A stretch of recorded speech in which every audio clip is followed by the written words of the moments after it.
నమస్తే, welcome to Ayushman భవ. తరచూ మీరు దీర్ఘకాలిక ఆరోగ్య సమస్యలతో ఇబ్బంది పడుతున్నారా?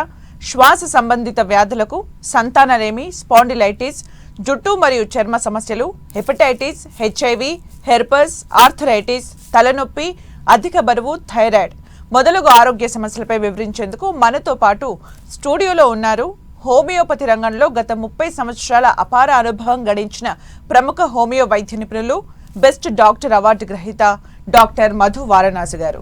వారితో మాట్లాడి మరిన్ని సలహాలు, సూచనలు తెలుసుకుందాం. నమస్కారం డాక్టర్ గారు. డాక్టర్ గారు, సైక్రాటిస్ట్ డిసీజెస్ చాలా ఉంటాయి కదా, వాటికి హోమియోపతిలో ఎలాంటి చికిత్సా విధానం ఉంటుంది సార్?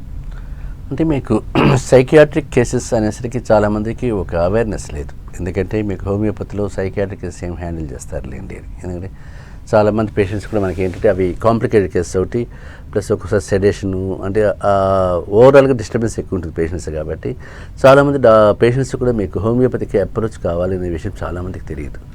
బట్ మీకు ఏంటంటే సైకియాట్రీలో మీకు హోమియోపతి కీ రోల్ ప్లే చేస్తుంది, వైటల్ రోల్ ప్లే చేస్తుంది. ఎందుకంటే మెజారిటీ ఈవెన్ హోమియోపతి డ్రగ్స్లో కూడా మెంటల్ సిమ్టమ్స్ పైన ఎక్కువ ఫోకస్ చేస్తాం.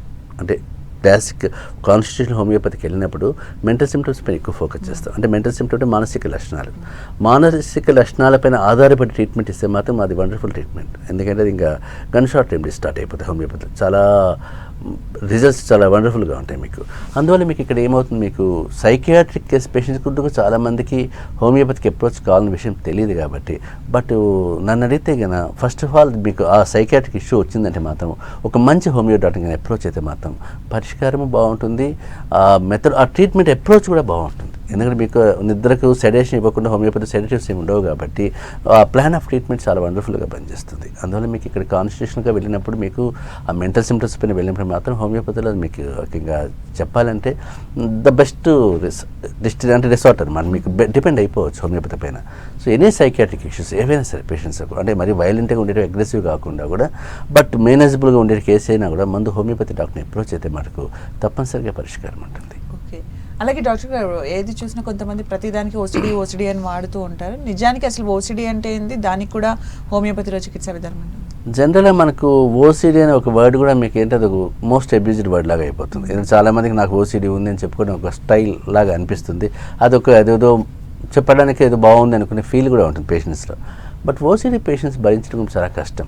ఎందుకంటే అనుకుంటాం కానీ ప్రాక్టికల్గా ఓసిడి పేషెంట్స్ను మేనేజ్ చేయడం కష్టం అవుతుంది. అంటే పేషెంట్స్ ఎలా ఉంటారంటే ఒక్కొక్కరు ఒక యాంగిల్ వెళ్తుంటారు. అంటే క్లీన్లీనెస్ ఎక్కువగా మంది మన పేషెంట్స్ వచ్చేవాళ్ళు మాకు ఎక్కువ క్లీన్లీనెస్ అడిగేవాళ్ళు. అంటే వాళ్ళు ఏ కొంచెం డస్ట్ పడినా భరించలేరు.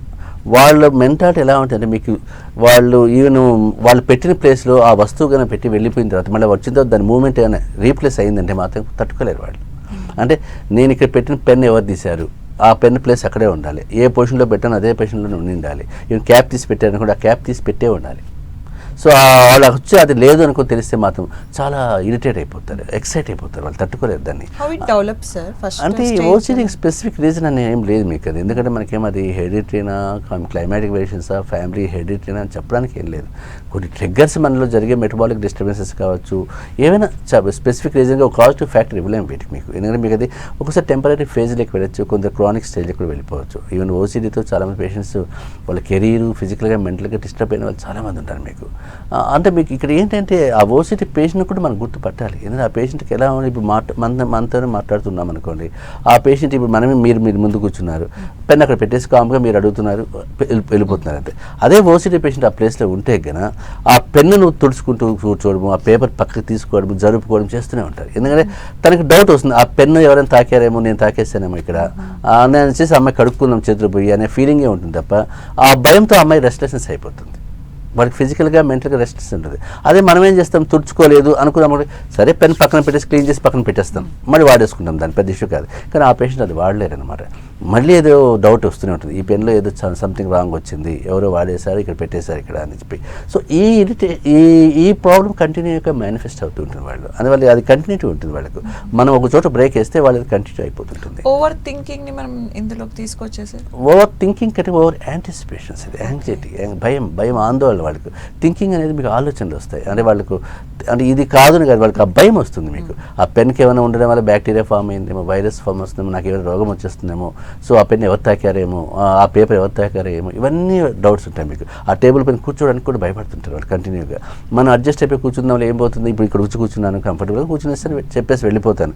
కానీ ఓసిడి పేషెంట్ ఇక్కడ కూర్చోమంటే కూర్చోలేరు వాళ్ళు. ఎందుకంటే దాన్ని మళ్ళీ ఒకసారి వాష్ చేయండి, స్ప్రే చేయండి అన్నీ అడుగుతూ ఉంటారు మీకు. కూర్చుని అవన్నీ అయిన తర్వాత కానీ వాళ్ళు ఎంటర్ కారు అక్కడికి.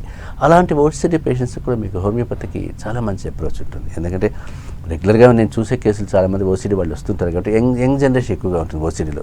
అంటే నేను చూసిన కేసులో యంగ్ జనరేషన్ అంటే ఈ 20-30 ఇయర్స్ మధ్య వాళ్ళు ఎక్కువ ఉంటారు. అంటే వీళ్ళకి ఏంటంటే అప్పుడే కెరీర్ డెవలప్మెంట్ కావచ్చు, చదువు అయిపోయిండొచ్చు, వాళ్ళు అనుకోని ఒక ఫియర్, యాంగ్జైటీ డెవలప్ అవుతుంటుంది. సో ఇలాంటి ఇష్యూస్తో ఉన్నప్పుడు పేషెంట్కు అంటే మీకు ఫర్ ఎగ్జాంపుల్ ఇది చెప్పాలంటే మీకు ఎలా ఉంటుందంటే, మొన్న రీసెంట్గా ఒక పేషెంట్ చెప్పింది వింటే, ఆమెకు పాత విషయాలు గుర్తుకు వస్తున్నప్పుడు వాళ్ళ అమ్మమ్మ వాళ్ళు గుర్తొచ్చినప్పుడు ఈమె ఎవరో అడుగుతుంటారు వాళ్ళు. అంటే ఈ అమ్మమ్మ నన్ను ఏమైనా చేస్తుందేమో, ఆ ఫీలింగ్ కూడా వాళ్ళకి వచ్చేస్తే, ఆ థాట్స్ కూడా వచ్చేస్తాయి వాళ్ళకు. సో వాళ్ళతో అంత క్లోజ్ కాంటాక్ట్ ఉండలేదు. వాళ్ళ రూమ్లోకి పోయి కూడా పడుకోలేరు వాళ్ళు. అది ఏదో మా అమ్మ నేను వెళ్ళిన తర్వాత మా అమ్మ ఏమైనా చేసిందేమో, ఇక్కడ ఆ రూమ్లో ఏదైనా పెట్టిందేమో, సో ఆ డౌట్తో వాళ్ళు దాంట్లోకి ఎంటర్ కాలేరు. అని ఇంకా నిజంగా ఇది రియల్ లైఫ్లో ఎంత ప్యానిక్గా ఉంటుందంటే భరించలేరు పేషెంట్స్.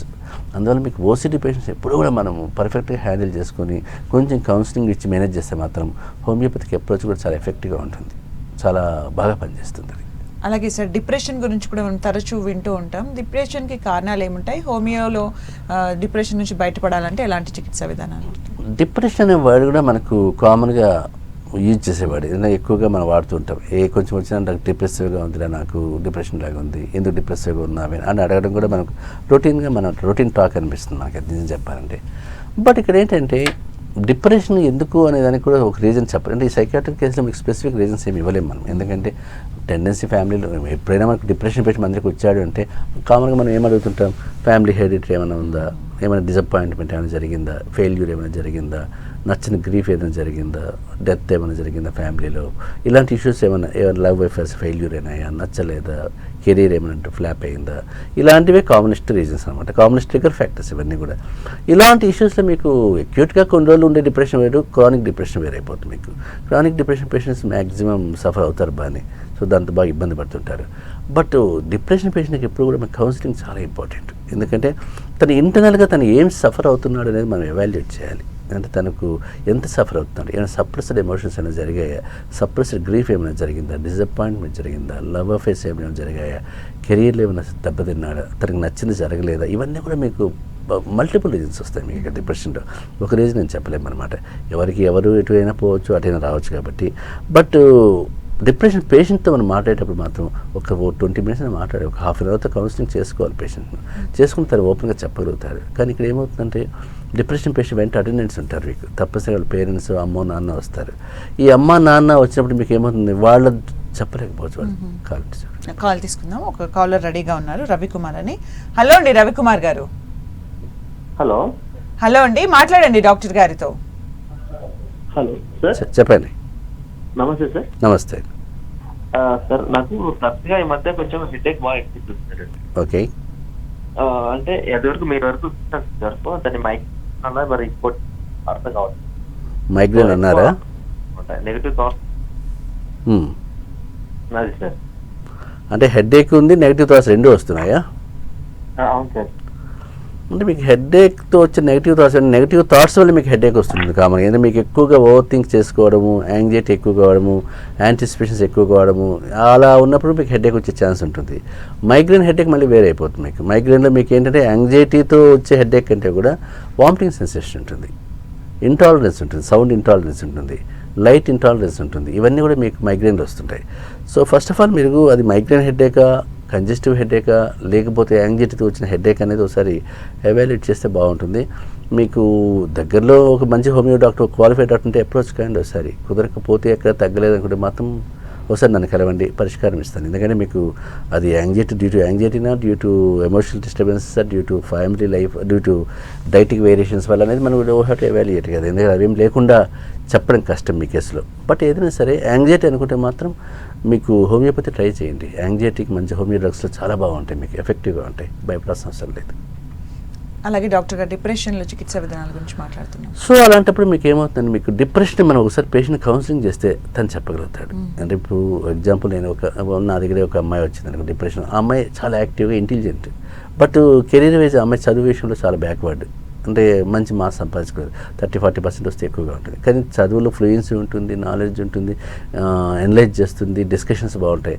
మరి అలాంటి అమ్మాయిని మనం కూర్చొని పెట్టుకుని మాట్లాడితే ఆ అమ్మాయి చెప్పిన విషయం ఏమంటే, నాకు మా పేరెంట్స్ ఇష్యూస్ వల్ల నాకు ఇబ్బంది వస్తూ ఉంది, డిప్రెషన్ వస్తూ ఉంది. ఏమంటే వాళ్ళు ఇద్దరు గొడవ పడడం వల్ల కావచ్చు, వాళ్ళ మాట వినకపోవడం వల్ల, స్టబర్న్గా ఉండొచ్చు, వాళ్ళు ఒకరినొకరు ఆ రిలేషన్ సరిగా హార్మోనియస్గా లేకపోవడం వల్ల అది చూస్తుంటే నా చేత కావట్లేదు డాక్టర్ గారు, అందువల్ల నాకు ఆ డిప్రెషన్ వచ్చేస్తూ ఉంది, దాని ఇంపాక్ట్ నాకు చదువు పైన పడుతుంది అంటున్నారు. అంటే ఆ అమ్మాయి మెంటాలిటీ ఏంటంటే మెయిన్ పాజిటివ్ ఫ్యాక్ట్ అక్కడ జరిగింది. మనం ఏమనుకుంటుంది, వీళ్ళ పేరెంట్స్ ఏం చేస్తున్నారు, మా అమ్మాయికి డిప్రెషన్ వచ్చిందని చెప్పి డిప్రెషన్ మందులు వాడుతూ ఆ అమ్మాయికి ఇంకొంచెం సెడేషన్ లాగా వెళ్ళిపోయి కొంచెం ఇబ్బంది పడుతుంది. అమ్మాయి ఒకటే చెప్తుంది, ఒంటరిగా మాట్లాడినప్పుడు ఇదే చెప్తుంది, నాకు మా ఫ్యామిలీ నచ్చట్లేదు, మా నాన్న అబ్యూజ్ చేస్తుంటాడు, ప్రతి చిన్నదానికి ఏదో చెప్తుంటాడు, నన్ను తిడుతూ ఉంటాడు, మా అమ్మ కూడా సపోర్ట్ చేస్తుంటుంది దానికి, ఇద్దరు కలిసి వాళ్ళు మళ్ళీ గొడవ పడుతుంటారు. ఇవన్నీ కూడా కామన్గా ప్రతి ఫ్యామిలీలో జరుగుతాయి. ఇది నిజంగా చెప్పాలంటే కామన్ ఫ్యాక్టర్స్ ఫ్యామిలీలో జరగడం. బట్ ఆ అమ్మాయి డెలికేట్గా ఉండడం వల్ల ఇబ్బంది పడుతుంది.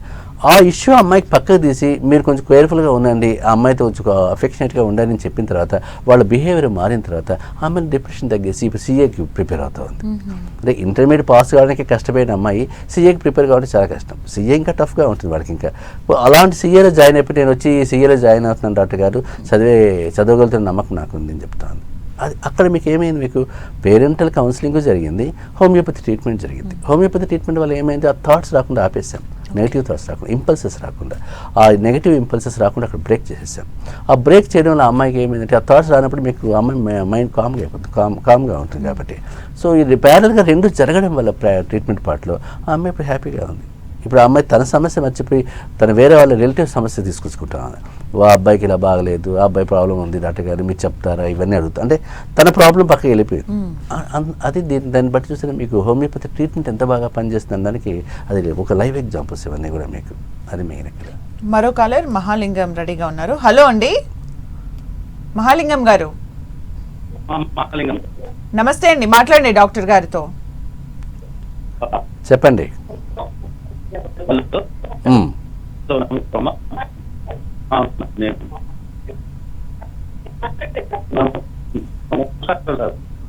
చెప్పండి, వాయిస్ క్లారిటీ లేదు కదా, చెప్పండి.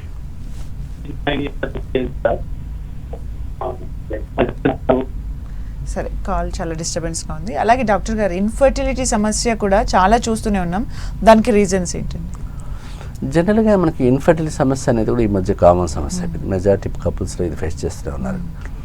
కానీ ఇక్కడ ఏంటంటే మనము 10 years బిఫోర్తో కంపేర్ చేసుకున్నప్పుడు ఇప్పుడు కంపేర్ చేస్తే ఇది ఎక్కువ అయింది. ఇప్పుడు ముందుతో కంపేర్ చేసుకుంటే 10 to 15 years బ్యాక్ ఉన్న కన్సీవింగ్ రేటు ఇప్పుడు తగ్గింది మామూలుగా.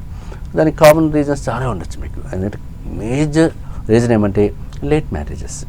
చాలామంది 30 years దాటిన తర్వాత కానీ మ్యారేజ్ చేసుకోవట్లేదు, ఆడవాళ్ళైనా సరే మగవాళ్ళైనా సరే. వాళ్ళ కెరియర్ ఓరియంటేషన్ పైన కావచ్చు. ఈ లేట్ ఇష్యూస్ వల్ల సక్సెస్ రేట్ తగ్గిపోతుంది, కన్సీవింగ్ రేట్ ఎట్టైనా కూడా. ఈవెన్ 30లో మ్యారేజ్ చేసుకున్న కూడా వాళ్ళు మళ్ళీ పెళ్ళి, ఫైనాన్షియల్ స్టెబిలిటీ, కెరీర్ డెవలప్మెంట్ ఇవన్నీ కూడా ఒక 2-3 years పడతాయి వాళ్ళకి సెట్ కావడానికి. మళ్ళీ ఇల్లు ఫ్యామిలీ సెటప్ చేసుకోవడం ఇవన్నీ కూడా. సో ఆల్మోస్ట్ 33-34 years వెళ్ళిపోతున్నారు. 33-34లో వాళ్ళు అప్పుడు రియలైజ్ అవుతున్నారు, పిల్లలు పుడితే బాగుండు కదా అనేది. ఆ టైంలో అనేసరికి వాళ్ళకి ఏదో ప్రాబ్లం స్టార్ట్ అవుతుంది. అది కౌంట్ ఇష్యూస్ కావచ్చు, ఆ అమ్మాయిలు పీసీఓడి కావచ్చు, మెన్స్ట్రువల్ డిస్టర్బెన్స్ కావచ్చు, ఓవ్యులేషన్ కావచ్చు, సైకిల్ ఇర్రెగ్యులర్ కావచ్చు. బట్ ఇవన్నీ మల్టిపుల్ రీజన్స్ ఉంటాయి. కానీ ఇక్కడ ఏంటంటే ఇన్ఫర్టిలిటీ అన్నప్పుడు మీకు కాలుందా, ఇన్ఫర్టిలిటీ అన్నప్పుడు మీకు ఇద్దరిది షేర్ తీసుకోవాలి. అంటే ఇద్దరికి కూడా కామన్గా కాజిటివ్ ఫ్యాక్టర్స్ ఉంటాయి. 33.5% మేల్స్లో ఉంటే 33.5% ఫిమేల్స్లో ఉంటుంది. మిగతా 30 మీ రిమైనింగ్ బ్యాలెన్స్ ఇద్దరిలో ఉంటుంది. సో ఆల్మోస్ట్ అలా ఇద్దరికి ఈక్వల్ రెస్పాన్సిబిలిటీ ఉంది. కానీ ఇక్కడ చాలామంది ఏమనుకుంటారు, పిల్లలు పుట్టలేదంటే అమ్మాయిదే ఫాల్ట్ అనుకుని అమ్మాయి పైనే చూసుకుంటుంటారు, బ్లేమ్ చేస్తుంటారు. ఏమో మా మెస్సెస్కి పుట్టలేదండి, ఏమైందేమో అని వాళ్ళు పేరెంట్స్ కావచ్చు, కోడలికి పుట్టలేదు, మా అమ్మాయికి పుట్టలేదు, ఇవే ఉంటాయి తప్ప అబ్బాయికి ఏమైనా ప్రాబ్లం ఉందా అని అడగడం చాలా తక్కువగా ఉంటుంది. బట్ ఇప్పుడంటే మనకు కొంచెం అవేర్నెస్ వచ్చి మనమే డాక్టర్గా మనమే ముందు చెప్పేస్తున్నాం కాబట్టి ఇద్దరిది కావాలి ట్రీట్మెంట్ అని, ఇద్దరు రావాల్సింది దానికి దేనికైనా అని చెప్పేసి. మేల్ రీజన్స్ తీసుకున్నప్పుడు మీకు చాలామంది సెమన్ కౌంట్ ఇష్యూస్ వస్తుంటాయి. సెమన్ చాలా తక్కువగా ఉండడం కావచ్చు, సరైన ఎగ్ రిలీజ్ కాకపోవడం కావచ్చు, మొటిలిటీ సరిగా లేకపోవడం కావచ్చు, మార్ఫాలజీ సరిగా లేకపోవచ్చు, టోటల్ కౌంట్ సరిగా లేకపోవచ్చు, ఎరెక్షన్ ప్రాబ్లం కావచ్చు, సెక్సువల్ ఇష్యూస్ కావచ్చు, ఇవన్నీ కూడా మీకు కామన్ రీజన్స్ ఉంటాయి. మమ్స్ ఏమైనా డెవలప్ చేయొచ్చు, వెరికోసిల్ కావచ్చు, ఇవన్నీ కూడా primary factors and primary reasons కింద తీసుకోవాలి. ఈ రీజన్స్ మనం ఎవాల్యుయేట్ చేసుకున్నాం అనుకోండి, తప్పనిసరిగా దిర్ ఇస్ ఎ సొల్యూషన్ ఉంటుంది ఆటోమేటిక్గా. దే విల్ బి అంటే మీకు ఎలా ఉంటుంది, టిపికల్గా చెప్పాలంటే ఒక కాజ్ టు ఫ్యాక్టర్ మనం తీసుకున్నామంటే సొల్యూషన్ ఆటోమేటిక్గా వచ్చేస్తుంది. అదే అవసరం లేదు మీకు. ఫీమేల్ ఇష్యూస్కి వచ్చినప్పుడు చాలామంది నేను గమనించింది ఏంటంటే ఓవ్యులేషన్ ప్రాబ్లం వచ్చింది, ఎగ్ రిలీజ్ కావడం లేదు, మెన్సెస్ సరిగా రావడం లేదు, పీసీఓడి ఒకటి, ఫైబ్రాయిడ్స్ ఒకటి, మెన్స్ట్రువల్ ఇర్రెగ్యులారిటీస్ ఒకటి, థైరాయిడ్ ఇష్యూస్ ఒకటి, ఒబేసిటీ ఒకటి, ఇవన్నీ కూడా కామనెస్ట్ రీజన్స్. అంటే మీకు ఇవన్నీ ఏమిటంటే కామనెస్ట్ రీజన్స్ ఇవి.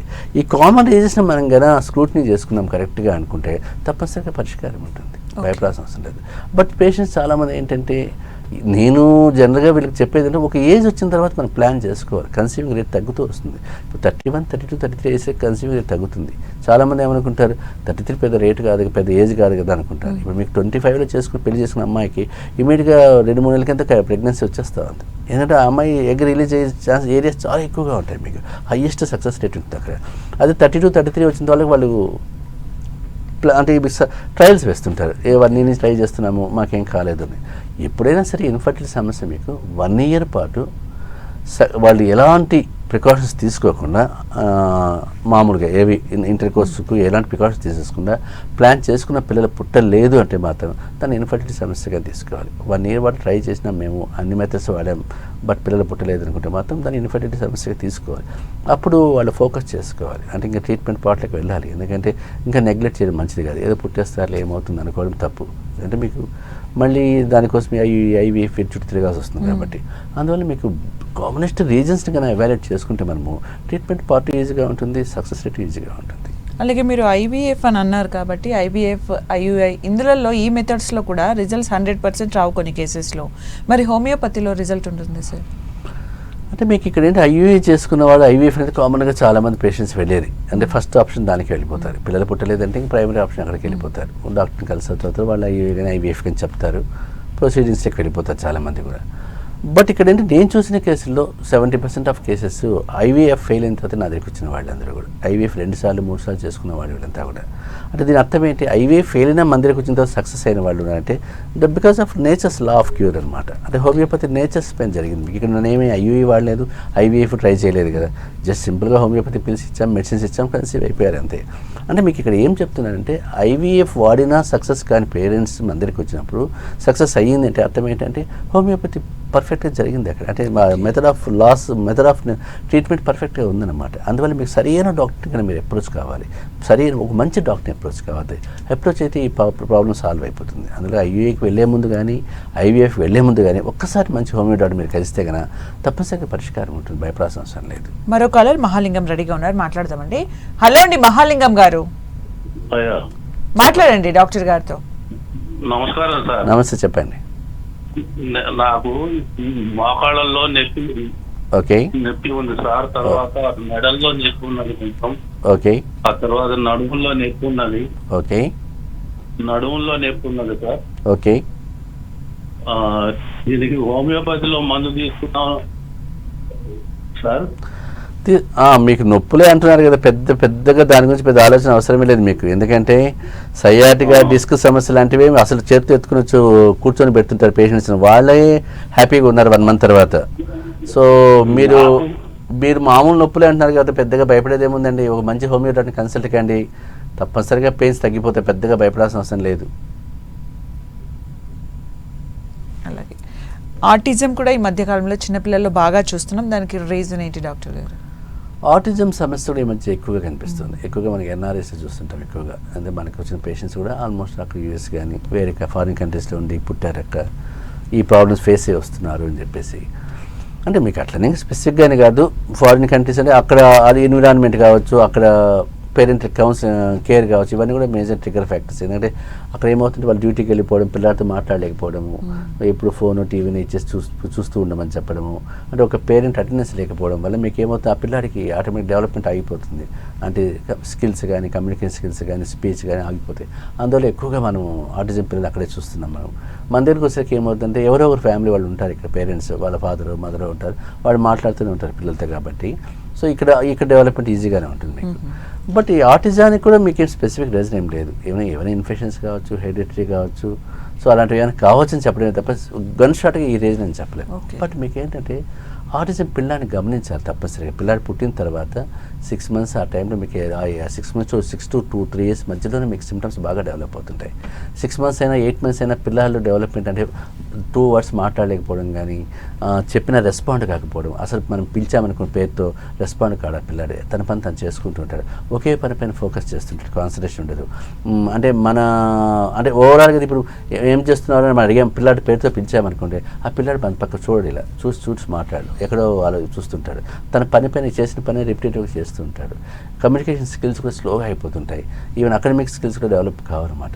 ఇలాంటి చిన్న ప్రాబ్లమ్స్ని మనం 6 months to 1 year లోపల మనం గమనించాలి పేషెంట్కు. సో అప్పుడే ఎర్లీ ఇంటర్వెన్షన్ చాలా ఈజీగా ఉంటుంది మీకు. అంతేగాని ఒక కాలర్ ఉన్నారు, మాట్లాడదాం. సంధ్య అని. నమస్తే అండి సంధ్య గారు. నమస్కారం అండి. మాట్లాడండి డాక్టర్ గారితో. చెప్పండి. హలో, నమస్కారం అండి సార్. నమస్తే సార్, ఇట్లా ఆరోగ్య సమస్యలు అంటే చాలా ఉన్నాయి సార్. చెప్పండి. జీర్ణం కాకపోవడం, మోషన్ లేకపోవడం, మళ్ళీ ఒకటి గుండె సమస్య కూడా ఉంది. గుండెకు మెడిసిన్ వాడుతున్నాను, వాడుతున్నాను. ఓకే. అలాగే ఇప్పుడు మనం మోషన్ పోయే ద్వారా కొలనోస్కోపీ కొంచెం మోషన్ ద్వారం దగ్గర కొంచెం వాపు లాగా వస్తుందంట. ఓకే. దానికి కూడా మెడిసిన్ వాడుతున్నాం. మరి మీ దగ్గర ఒక్కసారి ఆ రిపోర్ట్స్ అన్నీ తీసుకురండి. అన్ని సమస్యలకు ఒకటే పరిష్కారం ఇవ్వడానికి ఈజీగా ఉంటుంది, పెద్దగా భయపడాల్సిన అవసరం లేదు. మీరు అనుకున్నట్టుగా ఏదో పెద్ద సమస్యలు ఏం కాదు, చిన్న సమస్యలు అవి కూడా. ఒకసారి ఆ కొలనోస్కోపీ రిపోర్ట్స్ ఒకసారి తీసుకురండి. ఆ సమస్యలన్నీ కూడా మీకు ఒక 6 months to 1 year వాడుకున్నారనుకోండి, ఒక 6 months పాటు ఆటోమేటిక్గా అన్నీ క్లియర్ అయిపోతాయి, హ్యాపీగా ఉండొచ్చు. అంతేగాని ఏదేదో పెద్దవి అయిపోయాయేమో నాకు చేత కాదు అనుకునేంత అవసరం లేదు. పెద్ద కేసులు అంటే ఏ క్యాన్సరు ఇలాంటివి వస్తే మనం పెద్ద కేసు అనుకోవాలి, కానీ ఇవన్నీ చిన్న సమస్యలే, పెద్ద భయపడాల్సిన అవసరం లేదు. ఒకసారి మీరు కుదిరితే మాత్రం రిపోర్ట్స్ని తీసుకురండి, తప్పనిసరిగా మీకు ఇబ్బంది లేకుండా చేసేస్తాను, భయపడాల్సిన అవసరం లేదు. మరో కాలర్ కమలా వైజాగ్ నుంచి రెడీగా ఉన్నారు. హలో అండి కమలా గారు. హలో అండి, మాట్లాడండి డాక్టర్ గారితో. హలో, చెప్పండి డాక్టర్ గారు. అదే మా హస్బెండ్ చెప్పండి. ఎంఎండి అని చెప్తుంది. ఏమన్నారు? ఎంఎండి అని చెప్తుంది. అది మరి ఏదైనా ఎల్లండి ఏమన్నారు? ఏదో క్లారిటీ క్లియర్ గా చెప్పండి. ఏంటండి మీ హస్బెండ్ కి ఎంఎండి న్యూరో ప్రాబ్లం అని చెప్పారండి. MMD. Okay okay okay. MMD అని డయాగ్నోస్ చేశారు అంతే కదా? మస్కులర్ ప్రాబ్లం డిస్ట్రోఫీ కేసు అంతే కదా? డిస్ట్రోఫీ కేసు అన్నారా? అంటే అతనికి వాయిస్ రావట్లేదు, వాయిస్ రావట్లేదు. తర్వాత రైట్ హ్యాండ్ కోసం కొద్దిగా గ్రిప్. సో మీకు న్యూరలాజికల్ చేంజెస్ జరుగుతున్నాయి కాబట్టి జనరల్గా ఈ కేసులో మీకు హోమియోపతికి ఒకసారి మీరు ప్లాన్ చేయండి. ఎందుకంటారా, ఈ హోమియోపతి ప్లస్ అల్లోపతి ప్యారల్గా వాడుకోండి, ఏం కాదు. ఇప్పుడు మన జనరల్గా మనం చూసే న్యూరలాజికల్ డిస్టర్బెన్స్ కానీ, మస్కులర్ డిస్టర్బెన్స్ కానీ, న్యూరలాజికల్ డిజార్డర్స్ కానీ, ఇవన్నీ కూడా మీకు హోమియోపతి బాగా రెస్పాండ్ అవుతాయి. వాయిస్ చేంజ్ అంటున్నారు కదా, వాయిస్ రావడానికి ఆస్కారం కూడా ఉంటుంది. ఏమైనా మూమెంట్స్ కూడా రెస్ట్రిక్ట్ అవుతుంటే దాన్ని రెస్టోర్ చేసుకోవచ్చు. మీరు వైజాగ్ అంటున్నారు, మంచి హోమియో డాక్టర్ కన్నా మీకు దొరికితే కన్నా తప్పనిసరిగా ఒక క్వాలిఫైడ్ డాక్టర్, మంచి డాక్టర్ ఉంటే కదా వెళ్ళండి, తప్పనిసరిగా పరిష్కారం దొరుకుతుంది.